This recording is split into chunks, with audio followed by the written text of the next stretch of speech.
안녕하세요. 마침 비가 오길래 제가 비 오는 날 파혼을 했던지라 그날의 일이 생각나서 글을 써보려고 합니다. 원래 감성적인 편은 딱히 아닌데 비만 오면 생각이 좀 많아지더라고요. 주말이라 출근도 안 하고 집에만 누워있기 심심해서 컴퓨터를 켜봤어요.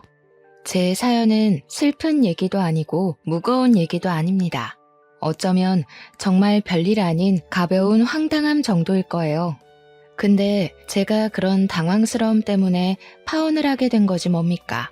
아마 예비 신랑을 향한 제 감정이 딱 그 정도였어서 무겁지 않은 이유로 파혼을 해버린 걸지도 모르겠네요.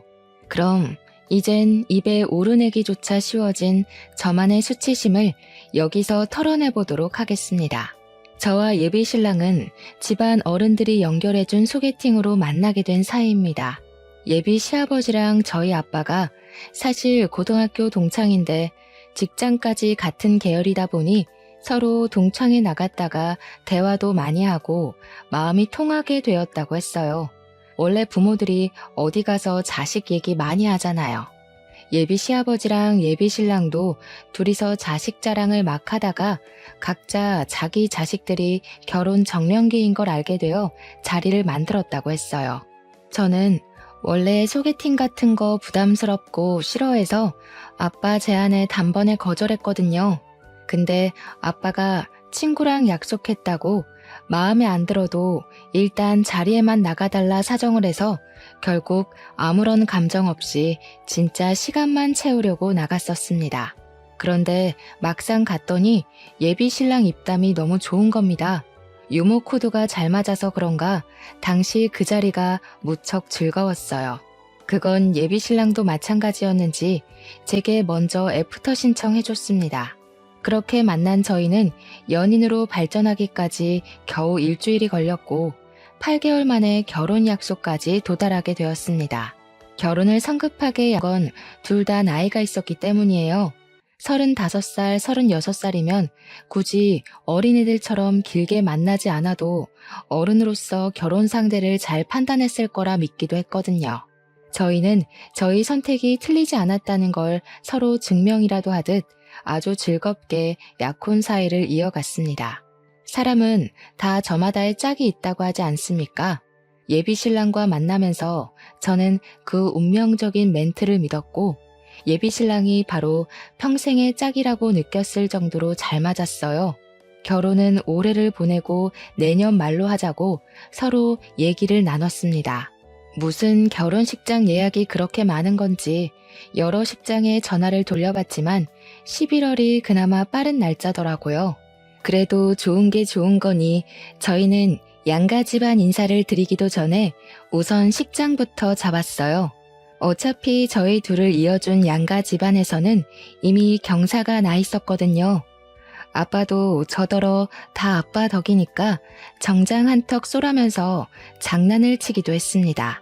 그런데 정말 제가 예비 신랑을 만날 수 있었던 행운은 아빠 덕이 맞기 때문에 진짜 정장 한 벌 해줄 생각이었어요.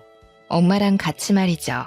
그만큼 저와 예비 신랑은 어딜 가든 축복받지 않는 곳이 없었고 이미 우리는 부부나 다름없는 삶을 살고 있었습니다. 그렇다 보니 서로에 대해 모르는 것도 점점 사라졌고 만나기 전에는 어떻게 지내왔는지 그 과거까지 깊게 아는 사이가 되었는데요. 예비 신랑에게서 들은 가장 충격적인 이야기는 죽다 살아난 경험을 했다는 것이었습니다. 살면서 죽다 살아나는 경험이 결코 흔한 일은 아니잖아요. 그래서 처음 예비 신랑한테 그 얘기를 들었을 때 상당히 놀랐어요. 제가 좋아하는 사람이 어쩌다가 그런 일이 있었는지 그만큼 힘든 과거가 숨겨져 있었던 건지 물어보고 싶은 얘기가 많았을 정도로 생소한 사연이었습니다. 예비 신랑은 흔쾌히 제 물음에 전부 답을 해줬어요. 예비 신랑이 저를 만날 때는 과거의 성격을 탈피했기 때문에 입담도 좋아졌고 사회성도 길러진 거라고 했는데요. 원래는 사회 초년생일 때 첫 직장에서 왕따를 당했다고 했습니다. 그만큼 소심한 성격이어서 사람한테 말을 거는 것조차 잘 못했다고 하더라고요. 심지어 선배 직원들의 괴롭힘이 심했던 회사였어서 일을 다니는 것이 마치 지옥을 걸어가는 것과 같았다네요. 얼마나 힘들었으면 당시에 극단적인 생각까지 했을까요? 사람들은 누구나 괴로운 삶이 반복되고 차라리 죽는 게 낫겠다라는 생각을 하면 결국 우울증이 오지 않습니까? 역시나 예비 신랑이 그때 그랬던 것 같다고 했어요. 진짜 우라에 못 이겨 일하다가 점심시간에 회사 옥상을 올라갔었대요. 그땐 정말 내일이 오는 게 두려워서 얼마든지 뛰어내릴 용기가 가득했다고 했습니다. 난간까지 가서 아래를 내려다봐도 무섭다는 감흥이 없었다네요. 그날 울면서 난간으로 다리를 올렸다는데 예비 신랑 말로는 과거의 자신은 그날로 죽은 거나 마찬가지였다고 했어요. 죽을 각오로 뛰어들려 했는데 지금까지 살아있는 건 웬 여자 동료가 예비 신랑을 확 끌어당겨서 구해준 덕분이라고 하더라고요. 그 뒤로 예비 신랑에게 첫 동료가 생겼다고 했습니다. 그 여자는 은인이자 유일한 사내 친구였다고 해요. 그렇게 예비 신랑은 그 은인에게 울면서 힘들었던 고민을 다 털어놓았고 놀랍게도 우울증을 극복해 나갔다고 합니다. 예비 신랑은 그날 자신이 인생을 쉽게 저버리려고 했던 걸 뒤늦게나마 바보 같은 짓이었다고 후회를 했어요. 그리곤 자신에게 두 번째 삶을 준 거나 마찬가지인 은인에게 목숨을 빚진 느낌으로 살고 있다고 했습니다. 처음 들었을 땐 예비 신랑을 구해준 그 은인이 대단하고 멋있다고 했어요. 물론 저라도 누군가가 극단적인 선택을 하려고 한다면 말렸겠죠. 누가 했든 사람 목숨을 구한 건 일단 멋진 일이라고 생각했습니다. 그리고 두 번째 들었을 땐 아무리 들어도 그 여자 참 존경스럽다 생각했어요. 이후 세 번째 들었을 땐 각박한 세상에 그런 귀한 사람은 어떻게 만날 수 있나? 그런 은인을 만나는 것도 참 행운이다라고 생각하며 예비 신랑을 부러워했죠. 그런데요, 이미 수십 번 들어서 알고 있는 얘기 계속 들으면 솔직히 점점 무감해지지 않나요? 아무리 감동적인 경험이었다고 해도 한 번 얘기했으면 그 다음부터는 제가 필요에 의해서 알아서 떠올리고 감격할 텐데 남편은 어느 순간부터 시도 때도 없이 그 은인 얘기를 하기 시작했습니다.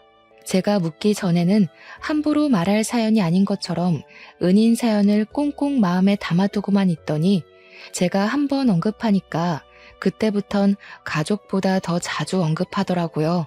심지어 본지 오래된 사이도 아니었고 자주 만나는 것 같았습니다. 저랑 결혼 약속까지 하며 길게 만나오면서 한 번도 예비 신랑한테 여자 만난다는 말은 딱히 들은 적이 없거든요. 솔직히 내 신랑 될 사람이 자꾸 딴 여자 얘기하면서 칭찬하고 자랑하는데 어느 예비 신부가 기분이 좋겠습니까? 한두 번도 아니니 말이죠. 근데 이런 질투는 하는 게 아니라고 생각을 해서 참았어요. 그 여자가 예비 신랑 생명을 구해준 은인이라잖아요. 사적인 감정이 있다는 것도 아니고 그저 은인이라서 친구처럼 소중하다는 건데 이걸 이해 못 해주면 제가 째째한 사람이 되는 것 같아서 차마 기색을 못 드러냈어요. 예비 신랑이랑 저는 정말 찰떡궁합 관계인데 알지도 못하는 여자 때문에 그 사이를 망치고 싶지 않았거든요. 그래서 내버려뒀더니 예비 신랑은 점점 제가 편한가 봐요.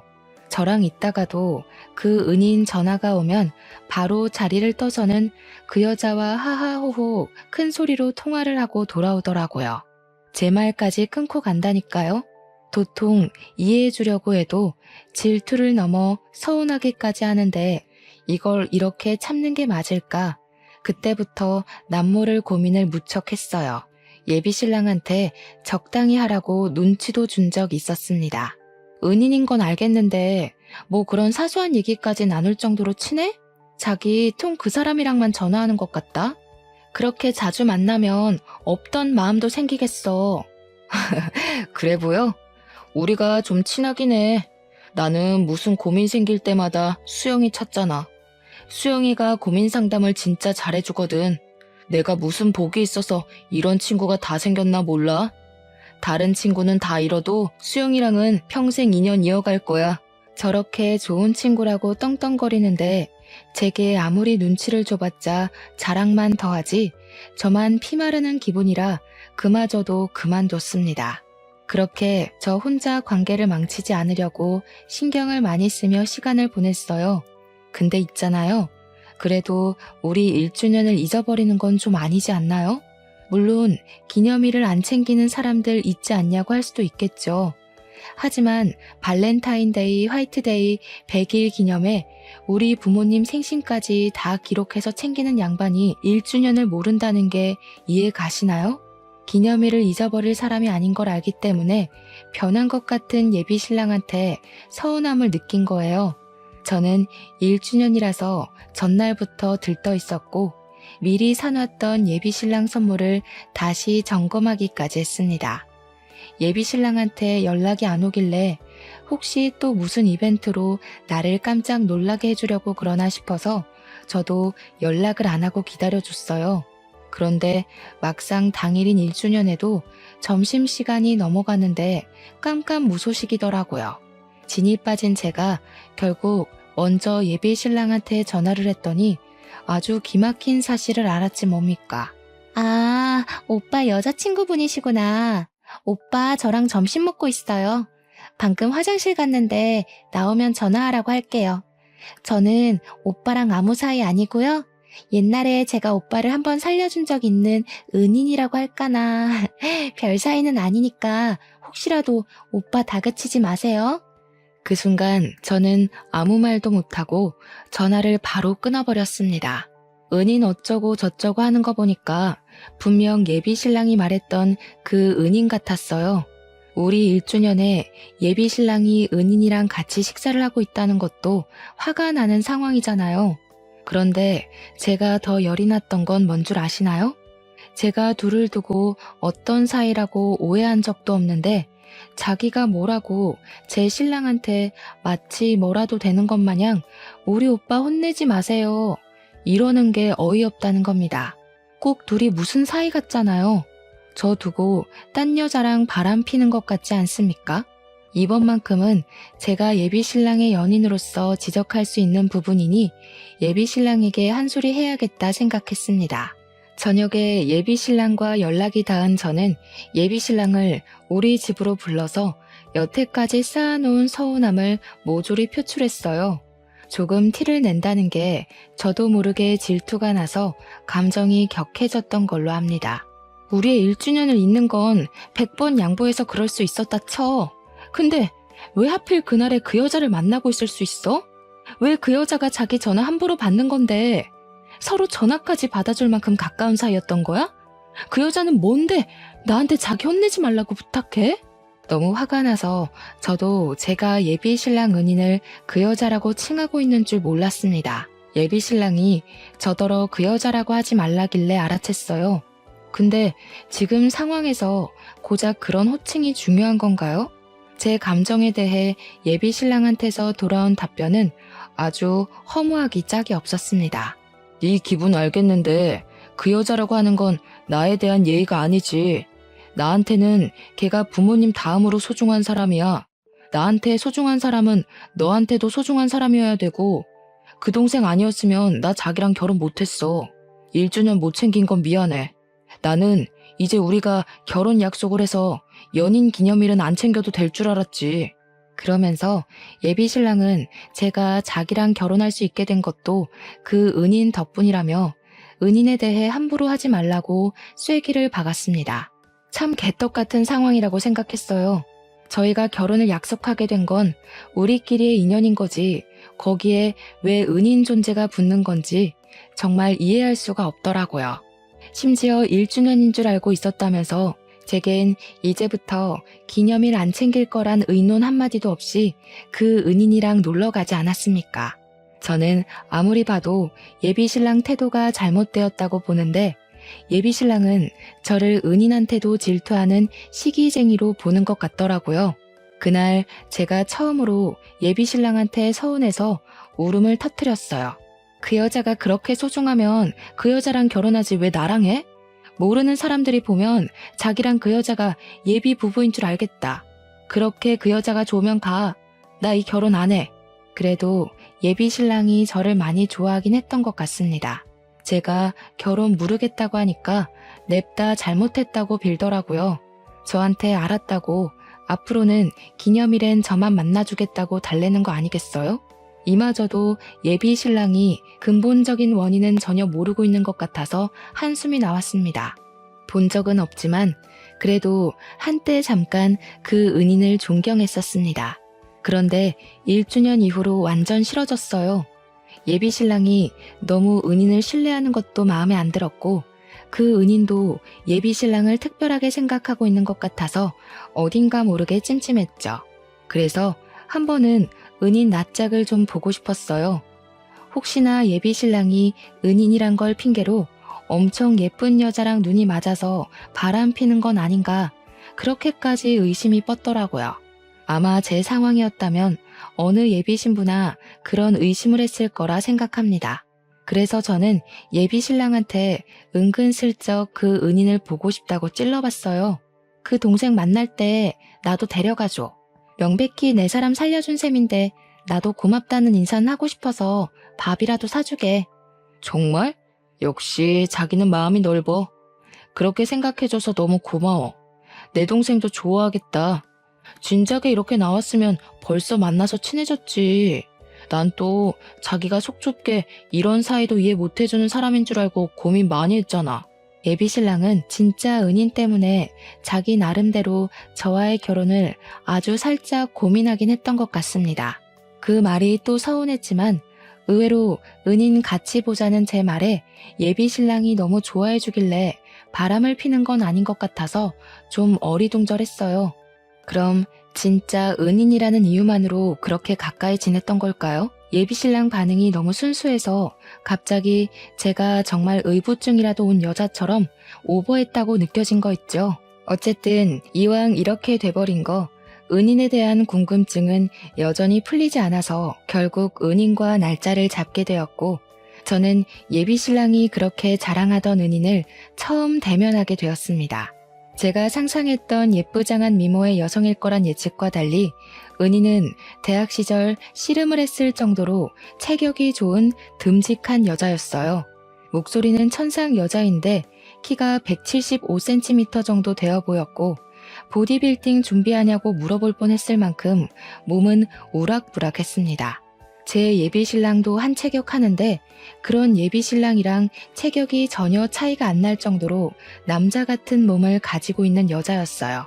그래서 첫인상만 보고 속으로 100만 번 안심했습니다. 예비 신랑 이상형이 마르고 아담하고 여리여리한 여자라는 걸 알기 때문에 그런 이상형과 상극인 여자랑 바람 피울 가능성이 적다고 봤거든요. 그런데 말이에요. 희한하게 같이 식사를 할수록 그 은인이 저한테 묘한 신경전을 벌이려는 게 느껴지더라고요. 제가 우리 신랑의 예비 신부인데 제가 뻔히 보고 있는 거 알면서도 예비 신랑이 좋아하는 음식을 젓가락으로 집어다가 건네주기도 했고 물도 따라주면서 지극정성으로 제 신랑을 챙기고 있었습니다. 그러면서 일부러 저를 이상한 사람 만들고 싶었던 건지 웃는 것 같지도 않은 웃는 얼굴로 슬쩍 찔러보는 거 있죠. 설마 이런 걸로 질투하는 사람 아니죠? 우리 오빠 속 좁은 여자는 안 좋아하는데. 하긴 오빠가 고른 여자니까 속이 좁지는 않겠네요. 저희가 워낙 남매같이 지내서 이런 건 아무런 감정 없이 하거든요. 질투할 필요 없어요. 어차피 오빠랑 결혼 약속까지 했는데 뭐가 불안해요? 저는 그런 은인의 행동에 대해서 뭐라고 지적한 적이 없거든요. 그런데 굳이 안 해도 될 말을 하잖아요. 심지어 말투도 어딘가 모르게 불량스러웠습니다. 일부러 예비 신랑 귀에 제가 예민한 사람으로 찍히길 주문하는 것 같은 느낌이랄까. 여기서 제가 아무 말도 안 하고 웃으며 장단 맞춰주면 왠지 훗날에 아주 후회가 될 것 같더라고요. 또 저 은인이 저를 만만하게 볼 것 같기도 했고요. 그래서 저도 안 참고 한마디 덧붙여 말했습니다. 그럴 리가요. 딱 보니까 남매 사이 같은데요. 또 다르게 보면 형제 사이 같기도 하고요. 장난. 제 신랑이 눈이 높아서 웬만한 여자는 여자로 안 보거든요.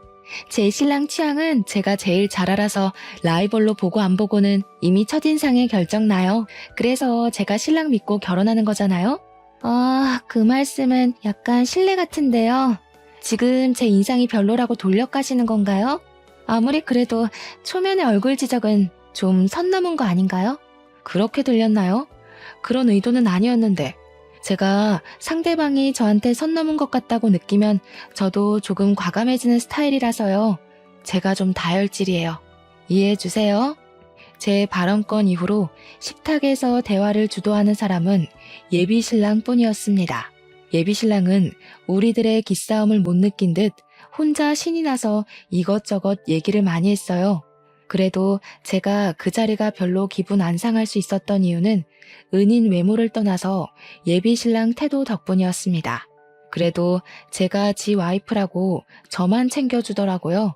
그게 뭐라고 서운했던 게 다 풀리던지 그날 이후로 저는 예비 신랑이 은인이랑 통화를 하든 말든 만나든 말든 안심을 했습니다. 신경 쓰이던 걸 해결하고 나니까 왜 진작에 은인 얼굴 한번 보자고 안 했을까? 지난날에 제가 바보 같기만 하더라고요. 그렇게 저는 결혼식까지 기분이 깃털 같기만 했습니다. 하지만 이건 그저 태풍의 눈과 같은 순간이었던 거예요. 문제의 근원은 예비 신랑에게서 발생이 되었습니다. 저희가 결혼을 한 달 남겼을 때 예비 신랑이랑 같이 평소처럼 예비 신랑 집에서 저녁을 먹었는데요. 그때 예비 신랑이 진짜 세상에서 가장 황당한 부탁을 하더군요. 자기야, 혹시 크게 별일 없으면 우리 결혼식 좀 미룰까? 내가 그때쯤 아주 중요한 사정이 생겨서 웬만하면 옮겼으면 좋겠는데. 그때 밥을 먹다가 체하는 줄 알았습니다. 결혼 한 달 남기 전만 해도 아무런 문제 없이 결혼식 준비를 잘해왔던 우리였는데 갑자기 왜 결혼을 미루자고 하는 건지 무척 당황스러웠어요. 내 은인 동생 알지? 걔가 우리 결혼하는 전주에 결혼을 하게 됐다네. 우리 결혼하는 날에는 신혼여행을 가 있어서 참석이 어려울 것 같아서 괜찮을까? 괜찮겠어요? 예비 신랑은 지금 이걸 이유라고 떠벌리는 걸까요? 이미 청첩장까지 다 뿌려진 마당이었고 상견례도 마친 상태였습니다. 결혼식이 어디 장난입니까? 미루는 이유가 가족상도 아니고 가족 병환도 아니고 단지 그 은인이 불참이라서 미루자니요. 무슨 뚱딴지 같은 소리야. 우리 그 식장도 어렵게 잡았어. 이미 계약금이랑 전체 비용 다 지불했는데 뭘 미뤄? 못 오면 그냥 오지 말라고 해. 아니면 자기가 객검한 축의금을 받지 말던가. 나한테 얼마나 중요한 애인지 알잖아. 나랑 수영이 관계 이해해주는 거 아니었어? 내가 오죽했으면 너한테 이런 부탁을 하겠냐. 나도 어렵게 잡은 식장 예약 파기 안 하고 싶지. 근데 우리가 식 하나 못 올린다고 부부가 아니야? 요즘은 혼인신고 먼저 하고 나중에 여유 있으면 식 올리는 커플들도 있더라. 자기가 좀 이해해주라. 나한테 중요한 동생이잖아. 나는 안 중요한 사람이야? 신부 사정은 안중에도 없고 생판 남인 사람 사정에 우리 결혼식을 맞추는 게 말이 된다고 생각해? 왜 그 여자 하나 때문에 우리 식구들이랑 자기 집안 식구들까지 다 기다려야 돼? 난 도무지 이해가 안 돼.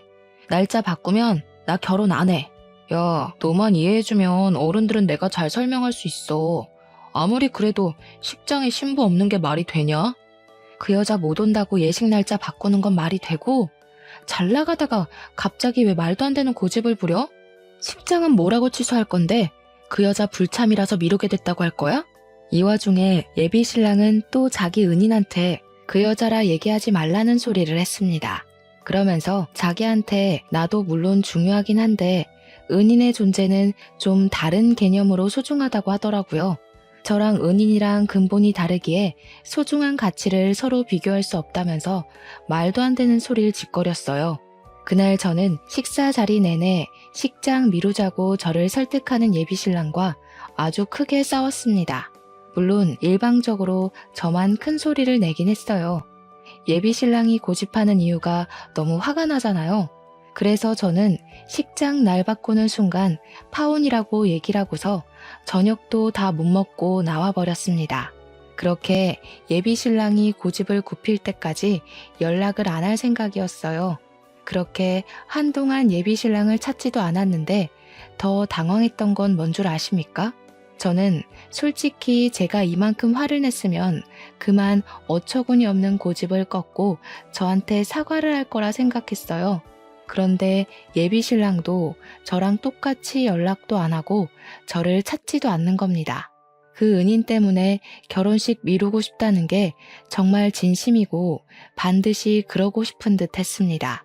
그럴수록 저는 더 화가 날 수밖에 없었어요. 처음으로 예비 신랑과의 결혼을 고민할 정도였죠. 더 이상 별 상관없을 줄만 알았던 은인의 존재가 다시 제 발목을 잡을 줄은 상상도 못했습니다. 이미 인상도 어떤지 다 본마당에 예비 신랑 타입이 아니라서 질투가 전혀 안 났는데 예비 신랑이 상상 외로 그 은인을 생각해주는 것 같아서 또다시 질투가 나는 거 있죠. 결혼 전에도 말 안 되는 이유 때문에 스트레스가 이렇게 확 오는데 이게 결혼하고 나서도 안 그럴 거란 보장이 없지 않습니까? 갈수록 저는 예비 신랑으로부터 마음이 멀어져 갔고 이 결혼에 대해 포기의 감정이 점차 피어올랐어요. 그렇게 드레스 예약했던 것도 취소를 하게 되었습니다. 파혼이 왔다 갔다 하는 마당에 드레스 피팅해서 뭐 하겠습니까? 결혼을 해서 더 행복하게 살 거란 기대는 결국 결혼식 코앞에서 무너져버린 셈이 되어버렸어요. 누가 저를 예비 신부라 보겠습니까? 직장만 가면 저더러 예비 신랑이랑 싸웠냐고 묻더라고요. 싸운 이유마저 너무 쪽팔려서 누구한테 털어놓지도 못하고 그냥 혼자 삭힐 수밖에 없었어요. 그렇게 며칠간 우울로 시간을 보내고 있을 때였습니다. 제 번호를 어떻게 알았는지 그 은인한테 전화가 온 거 아니겠습니까? 예비 신랑에 대해 얘기할 게 있다면서 만나자는 연락이었어요. 제가 왜 예비 신랑 은인이랑 단둘이 만나야 하는지 이해 안 되었어요. 이 상황에서는 굳이 더 불필요하지 않나 생각이 들었죠.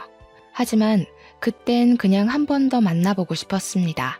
제가 못 봤던 예비 신랑과 그 여자의 내막을 더 파악할 수 있을까 싶기도 했고 둘만 있을 땐 그 여자가 어떤 태도로 나올지도 궁금했거든요. 그래서 만나러 갔더니 예비 신랑뿐만이 아니라 인연까지 쌍으로 엿먹일 작정인가 보더라고요. 그쪽이랑 오빠랑 한동안 안 만났다는 거 알아요. 그동안 제가 오빠 옆에 있으면서 매일 위로해줬거든요. 오빠가 참 좋은 사람인데 많이 울었어요. 그쪽이 혼자서 마음 편하게 쉬는 동안 오빠가 얼마나 힘들어했는지 알아요? 그래서요? 그쪽도 곧 결혼한다면서 남의 신랑이랑 매일 같이 있었던 게 뭐 자랑이라고 사람까지 불러서 얘기를 해요.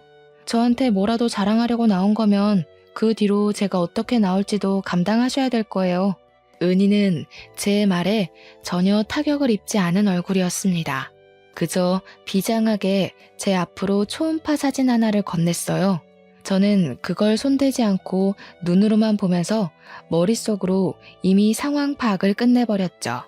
이 여자가 저한테 자기랑 결혼할 배우자랑 만든 아이라고 그 임신을 자랑하려고 부른 건 아닐 거잖아요. 딱 보니까 이 여자가 저를 부른 이유가 뭔지 여자 말을 듣기도 전에 이미 알겠더군요. 오빠 아이예요. 두 분 파혼해주세요. 오빠가 결혼식 날짜 미루자고 했죠? 그건 이거랑 관련 없어요. 오빠한테 알리기 전에 그쪽 먼저 보자고 한 거거든요. 그쪽이 먼저 오빠한테 파혼 통보해주면 좋겠어서 보자고 했어요.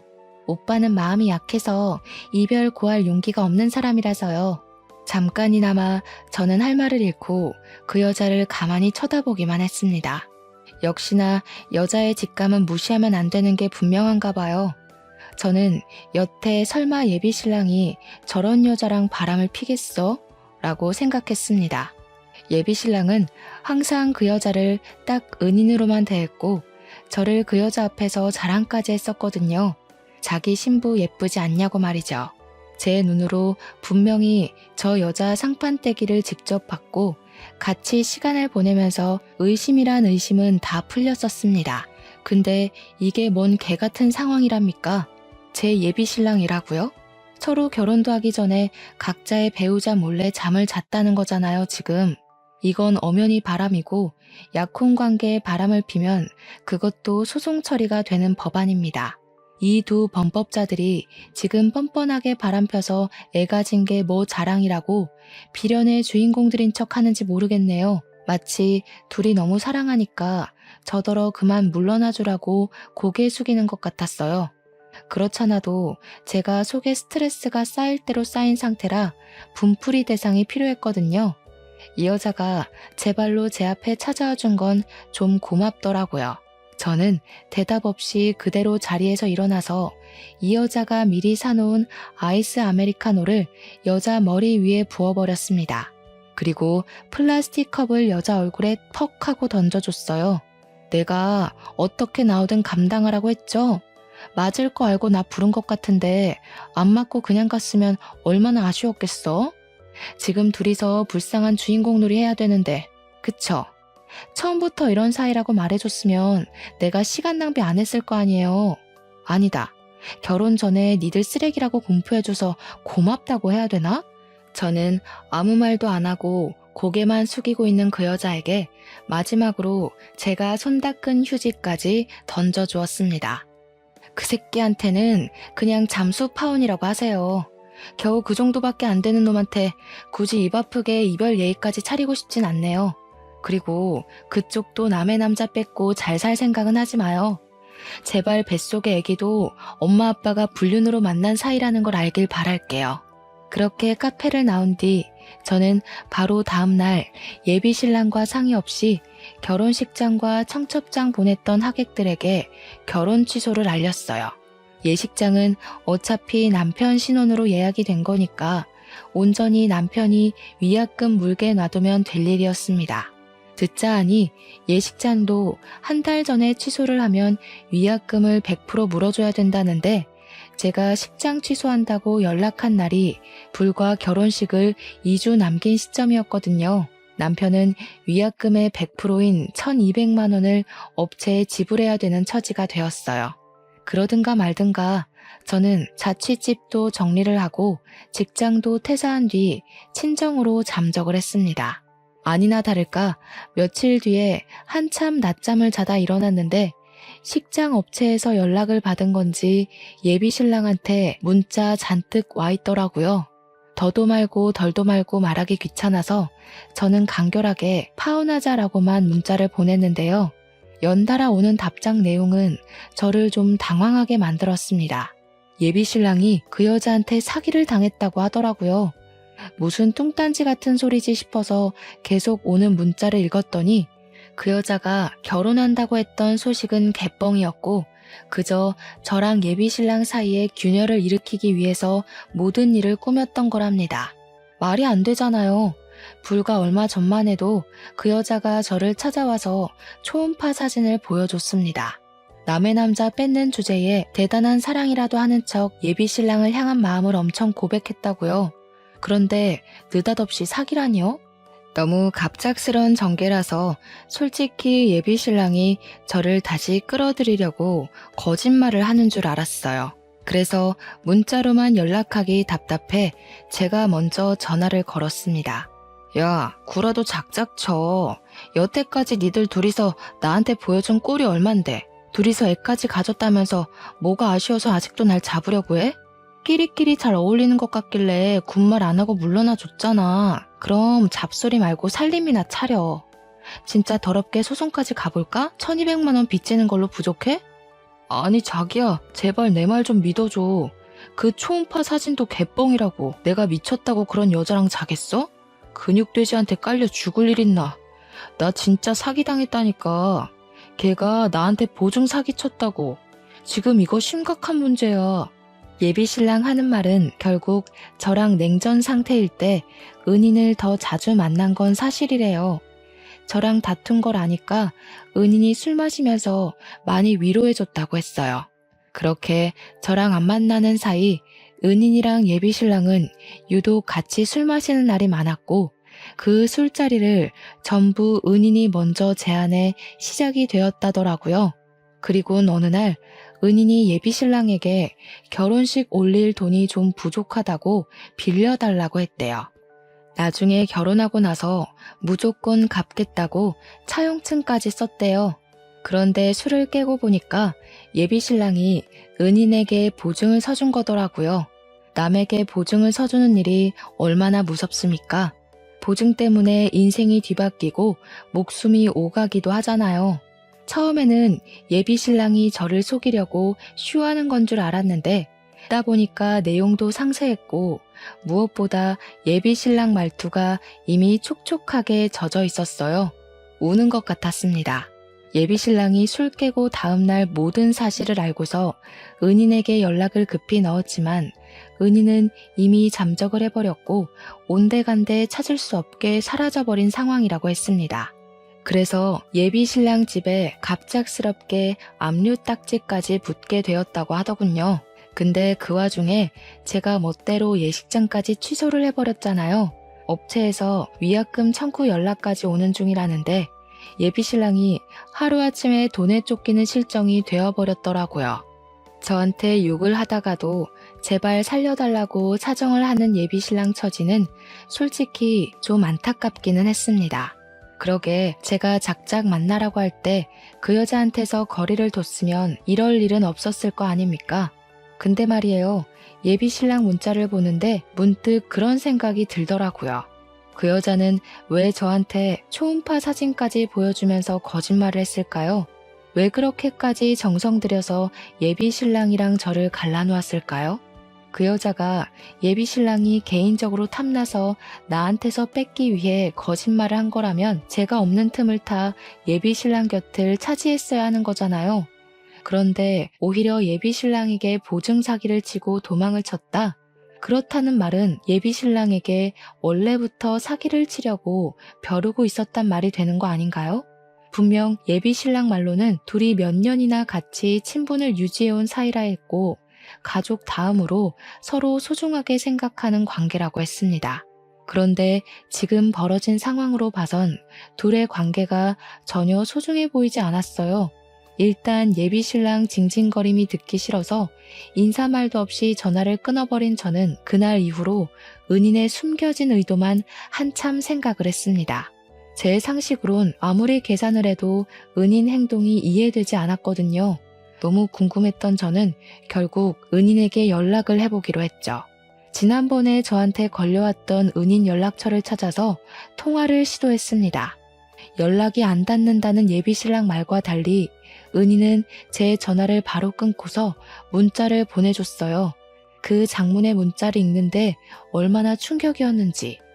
저는 그 순간 제가 소설을 읽고 있는 줄 알았습니다. 은인의 말은 이랬어요. 극단적인 선택을 하려는 예비신랑을 과거에 구해준 건 사실이래요. 그리고 은인 덕분에 예비신랑은 사회력이 늘고 동료들도 많이 생겼다고 했습니다.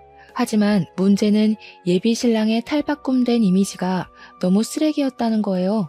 예비신랑은 어느 순간부터 자신을 꾸몄고 허세가 하늘을 찔렀답니다. 그리고는 은인을 멀리하기 시작하면서 다른 무리에 쏙 들어가 버렸다고 했습니다. 예비신랑이 나서서 은인을 외적으로 많이 까내리기도 했대요. 그 짓을 반복하면서 예비신랑은 매번 장난이라고 했는데 은인은 그때마다 상처를 받아서 마음에 담아뒀던 것 같았습니다. 그렇다고 예비신랑이 은인을 왕따시킨 건 또 아니었대요. 근데 제가 보기엔 챙겨주는 척 옆에 두면서 은근히 까는 것도 만만치 않게 왕따주도 아닌가 싶더라고요.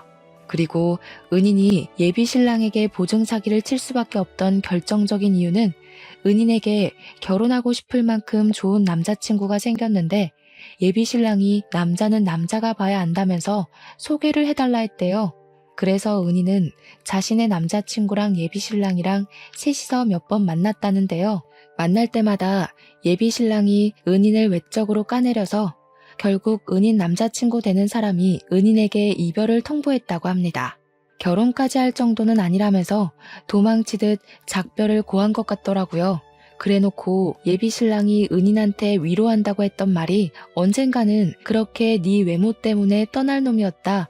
그게 다였다고 했습니다. 그래서 그동안 쌓인 불만까지 결국 폭발하고만 은희는 마음의 복수심을 키웠고 예비 신랑이 결혼할 여자를 데리고 나타날 때까지 예비 신랑과 둘도 없는 절친이 되려고 노력했답니다. 예비 신랑 비위 맞추느라 너무 힘들었다고도 적혀 있더라고요. 그렇게 예비 신랑이 자기를 굉장히 신뢰할 만큼 만든 뒤 꼭 밑바닥을 치게 할 거라고 장기 계획을 세워온 거라 했어요. 그러면서 문자 마지막 줄에 은인이 저한테 사과 멘트를 남겼었습니다. 제 앞길까지 망치고 싶진 않았는데 자기 개인적인 복수 때문에 기대했을 결혼을 방해해서 미안하다고 말이죠. 저는 오히려 제가 은인에게 사과를 해야 된다고 생각했습니다. 은인 덕분에 제 예비 신랑이 개쓰레기란 걸 알았고 또 제가 은인의 사정을 몰라서 은인에게 막대했던 게 미안하더라고요. 심지어 예비 신랑한테 이미 외적으로 많이 상처받았던 은인에게 저 또한 예비 신랑과 마찬가지로 첫 만남에서 은인의 외모를 돌려서 공격했잖아요. 미치게 후회가 되었고 제 자신이 너무 속 좁았다는 걸 알아서 창피했습니다. 그래서 저는 은인에게 진심으로 사과의 문자를 보냈어요. 하지만 그 뒤로 은인은 더 이상 답장이 없었고 연락처도 그제 사라진 번호가 돼버렸습니다. 제 결혼이 이렇게 마무리돼 버릴 줄은 몰랐는데 제가 참 세상을 좁게 보고 있었던 것 같아요. 세상에는 다양한 아픔을 가진 사람이 있는 건데 제 기준에서만 은인을 판단하고 미워하다가 결국 막판에 못났던 제 자신을 탓하게 됐네요. 그래도 그 여자 덕분에 제가 결혼하기 전 천운을 얻은 셈이니 얼마나 다행인지 모릅니다. 저는 예비 신랑에게 장문의 문자를 마지막으로 보내고 1년 남짓한 관계를 깔끔히 정리했어요. 그냥 그렇게 좋아하는 은인을 위해 보증 서준 건데 뭐가 그리 억울하냐? 네가 인생 쓰레기처럼 살아서 대가받는 거니 식장 취소된 거 분하면 비혼식이라도 열어라. 앞으로 망한 네 인생 보듬어줄 여자는 네 엄마밖에 없을 거다. 뭐 이 정도의 강도로만 작별 인사를 고해줬습니다.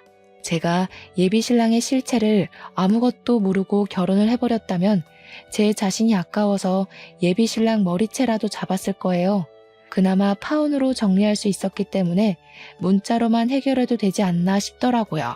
저랑 예비 신랑은 문자만큼이나 가벼운 관계였잖아요. 끝으로 예비 신랑의 연락처를 차단해버렸어요. 그날 딱 장대비가 많이 내렸던 걸로 기억합니다. 이 글을 쓰기 시작했던 시간대처럼 말이죠. 근데 그러고 보니 그 여자는 예비 신랑이 아닌 제게 은인인 듯해요. 시간이 좀 흘러서 우연히 마주치게 된다면 차 한잔 대접하고 싶다는 생각이 드는 거 있죠?